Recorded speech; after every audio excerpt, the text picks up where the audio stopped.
गाँव रे रहिबे पर्यटक। ओडिशार प्रत्येक गाँव रे पर्यटकों पाई हेबो होमस्टे व्यवस्था। ग्रामांचल रे लोकों घरे रहिबे पर्यटक, बढ़िबो रोजगार। राज्य रे कार्यकारी हेबो होमस्टे प्रतिष्ठा योजना। 2029-30 आर्थिक वर्ष पर्यंत 5 वर्ष पाई कार्यकारी हेबो एही योजना।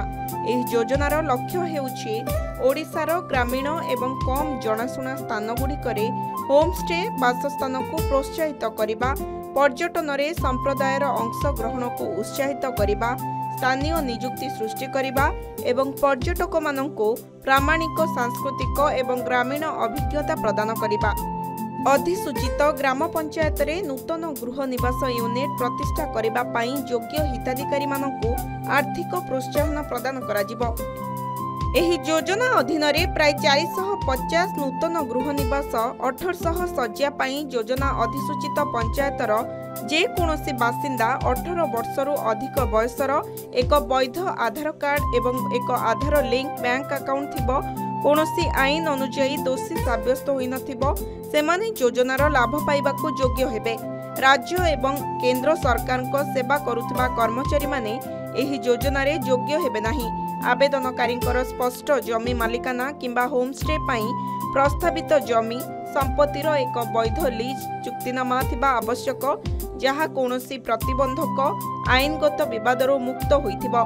जिला प्रशासन एवं अंशीदार विभाग सहायता रे पर्यटन विभाग द्वारा होमस्टे योजना कार्यकारी कराजिबो। एथिपाई रहिबो 2टी कमिटी, राज्य स्तर रे राज्य स्तरीय होमस्टे कमिटी एवं जिला स्तर रे जिला स्तरीय होमस्टे कमिटी। आवेदन गुड़ी को जांच करिबा, ऑडिट करिबा, प्रस्ताव गुड़िकर मूल्यांकन करिबा एवं प्रोत्साहन सुपारिश करिबारे डीएचसी एक गुरुत्वपूर्ण भूमिका ग्रहण करिबो। संपृक्त बीडीओ एही कमिटीर सदस्य हेबे। प्रत्येक योग्य होमस्टे आवेदनकारी स्थिर पुंजी निवेशर 50% पर्यंत एककालीन आर्थिक प्रोत्साहन पाई योग्य हेबे। प्रति भड़ा घर पाई 2.5 लाख टंका, सर्वाधिक 4टी कोठरी पाई प्रयोज्य प्रोत्साहन, प्रति होमस्टे पाई सर्वाधिक मोट प्रोत्साहन 10 लाख टंका रहिछि।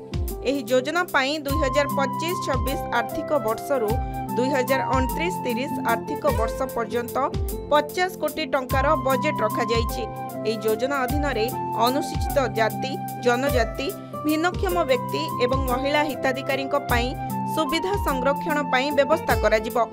जदि एही वर्ग गुड़िक अधीन रे पर्याप्त योग्य आवेदनकारी उपलब्ध नथांती, तेबे सरकार को निष्पत्ति अनुसायी अव्यवहृत संरक्षित लक्ष्य गुड़िको अन्य वर्गर आवेदनकारी निकट को पठाजिबो। एने राजस्व, अर्थ, गृह एवं नगर उन्नयन, महिला और शिशु विकास, आईन, एसटी एवं एससी विकास, एम एवं बीसीडब्ल्यू, पंचायती राज एवं डीडब्ल्यू, पर्यटन विभागर योजना रे दायित्व रे थिबा जुग्म सचिवंकु पर्यटन विभागर चिठी। ब्यूरो रिपोर्ट, के न्यूज ओडिशा।